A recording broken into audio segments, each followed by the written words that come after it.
Hi all, అందరు బాగున్నారా? ఈ వీడియోలో వచ్చేసి నేను టమాటా ఎగ్ కర్రీ ప్రిపరేషన్ చూపిస్తున్నాను.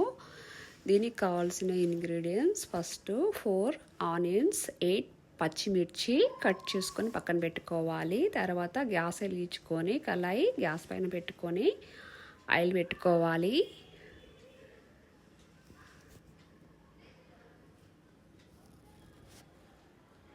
ఫోర్ టేబుల్స్ ఆయిల్ పెడుతున్నాను.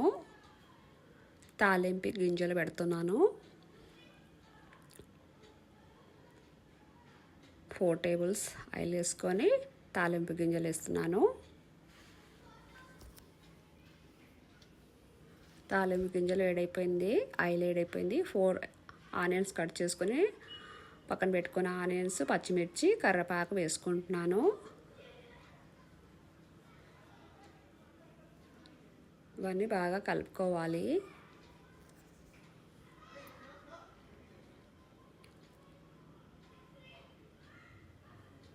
ఈ ఆనియన్ సగం బాయిల్ అయిన తర్వాత 2 స్పూన్ పసుపు పెడుతున్నాను. నా స్పూన్ చాలా చిన్నది, అందుకే 2 స్పూన్ పసుపు పెడుతున్నాను అన్నమాట. పసుపు పెట్టి కూడా బాగా కలుపుకోవాలి ఆనియన్స్.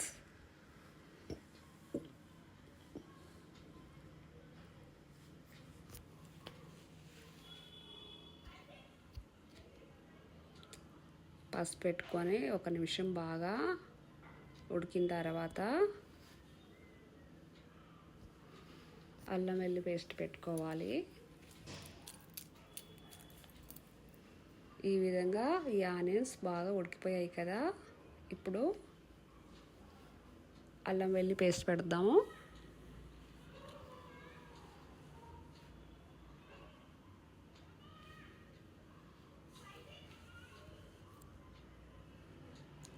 అల్లం వెల్లుల్లి పేస్ట్ పెడుతున్నాను. ఇప్పుడు గ్యాస్ కొంచెం స్లో చేసుకోవాలి, హైలో ఉంచకూడదు గ్యాస్. ఎందుకంటే అల్లం వెల్లుల్లి పేస్ట్ పెట్టినప్పుడు తొందరగా కాలిపోతుంది, అడుగు అంటుకుంటుంది.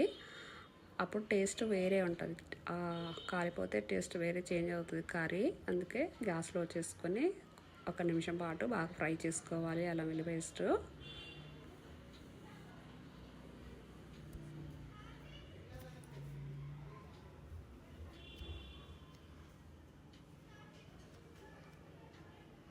అల్లం వెల్లుల్లి పేస్ట్ కూడా ఫ్రై అయిన తర్వాత మనం ఇందాక 10 టమాటాలు కట్ చేసుకొని పక్కన పెట్టుకున్నాం కదా, ఆ టమాటా ముక్కలు కూడా ఇందులో వేసుకోవాలి.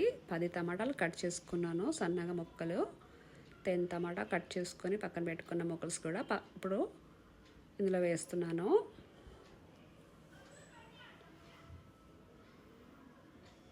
టమాటాలన్నీ వేసిన తర్వాత 2 స్పూన్ సాల్ట్ వేస్తున్నాను. 2 స్పూన్ సాల్ట్ వేసుకొని టమాటా ఆనియన్స్ బాగా కలుపుకోవాలి.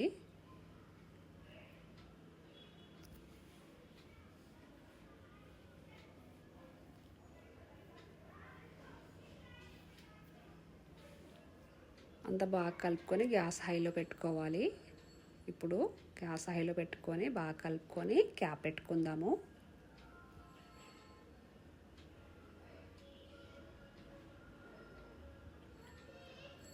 ఇంకో 2 నిమిషాల తర్వాత క్యాప్ తీసి కర్రీ చెక్ చేస్తున్నాను అన్నమాట. ఇలా వాటర్ లోపలే జ్యూసి వాటర్ కూడా వచ్చేసింది. ఇంకో 2 నిమిషాలు ఉడకనిద్దాం. చూసారా, కర్రీ బాగా మెత్తగా ఉడికిపోయిన టమాటాల్స్ అన్నీ. ఈ విధంగా ఉడికిన తర్వాత టమాటాలు మెత్తగా ఉడికిపోయాయి అన్నమాట. ఇప్పుడు 2 స్పూన్ కారం పొడి పెడదాము. ఇందాక పచ్చిమిర్చి కూడా ఎక్కువ వేసుకున్నాం కదా, ఇప్పుడు 2 స్పూన్ కారం సరిపోతుంది అన్నమాట. ఎక్కువ వేసుకునే అవసరం లేదు, పచ్చిమిర్చి ఈ ఘాటు సరిపోతుంది. ఇలా 2 స్పూన్ కారం వేసుకొని ఒక 2 నిమిషాల పాటుగా ఉడకనియాలి కర్రీ.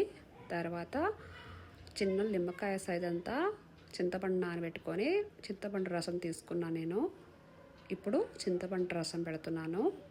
ఈ కర్రీకి ఈ చింతపండు రసమే చాలా స్పెషల్ అన్నమాట. ఈ చింతపండు రసమే చాలా టేస్ట్ వస్తుంది ఎగ్ కర్రీకి, చాలా బాగుంటుంది.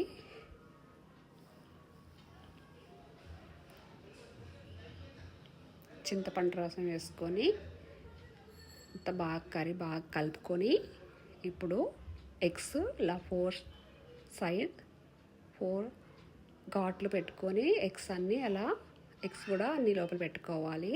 ఇలా ఎగ్స్కి అలా ఘాటు పెట్టుకోవటం వల్ల ఎగ్స్ లోపల ఈ కర్రీ మొత్తం పట్టుకొని ఎగ్స్ కూడా చాలా టేస్ట్గా ఉంటుంది.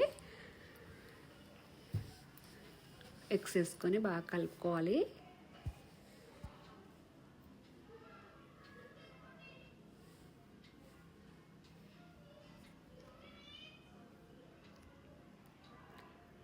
ఇప్పుడు 2 స్పూన్ ధనియాల పొడి పెడదాము.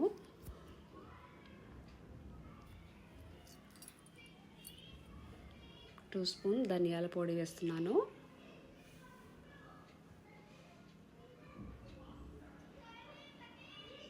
ఇందాక కూడా సాల్ట్ వేసాము, నేను చెక్ చేశాను, సాల్ట్ కూడా కొంచెం తగ్గింది. సాల్ట్ కూడా కొంచెం పెడుతున్నాను అనమాట. చింతపండు రసం పెట్టాము కదా, అందుకే సాల్ట్ మళ్ళీ పడుతుంది. చెక్ చేసుకొని పెట్టుకోండి మీరు. నేను చెక్ చేసుకున్నాను, నాకు సాల్ట్ పడుతుంది, అందుకే కొంచెం సాల్ట్ వేసుకున్నాను. ధనియాల పొడి సాల్ట్ 2 వేసుకొని 4 నుంచి 5-6 నిమిషాల దాకా ఈ కర్రీ బాగా ఉడకనియాలి హైలో పెట్టుకొని. ఈ విధంగా ఉడకనియాలి. ఈ వాటర్ మొత్తం డ్రై అయిపోవాలన్నమాట. వాటర్ డ్రై అయిపోయి ఆయిల్ పైకి వచ్చేయాలి. ఈ విధంగా వాటర్ డ్రై అయిపోయి ఆయిల్ పైకి వచ్చేసింది, కర్రీ దగ్గరకు వచ్చేసింది అనమాట, అయిపోవడానికి వచ్చేసింది. చూసారా, ఆయిల్ మొత్తం పైకి వచ్చేసింది, వాటర్ మొత్తం డ్రై అయిపోతుంది.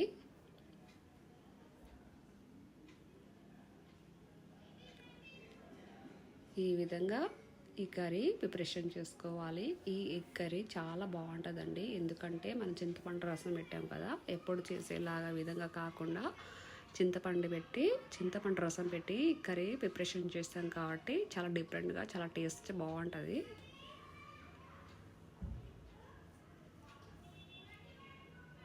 వాటర్ మొత్తం డ్రై అయిపోయి గ్రేవీ లాగా అయిపోయింది కర్రీ. చూసారా, ఈ కన్షన్స్లో రావాలి కర్రీ అనమాట. కర్రీ రెడీ అయిపోతుంది, ఇలా ఉండాలి. ఇప్పుడు కొత్తిమీరతో సర్వ్ చేస్తున్నాను. కర్రీ అయిపోయింది. కొత్తిమీర కూడా వేసిన తర్వాత 1 నిమిషం పాటు ఉడకనియాలి. 1 నిమిషం ఉడికిన తర్వాత మొత్తం కలుపుకోవాలి.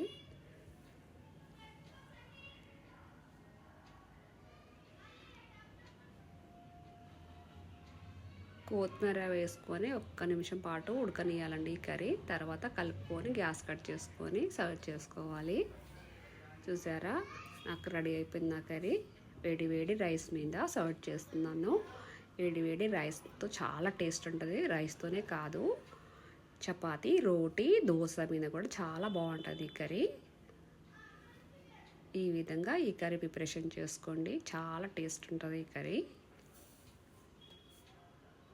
ఎవరైనా కొత్తగా చూస్తుంటే నా ఛానల్ సబ్స్క్రైబ్ చేయండి, లైక్ చేయండి. Okay, all bye.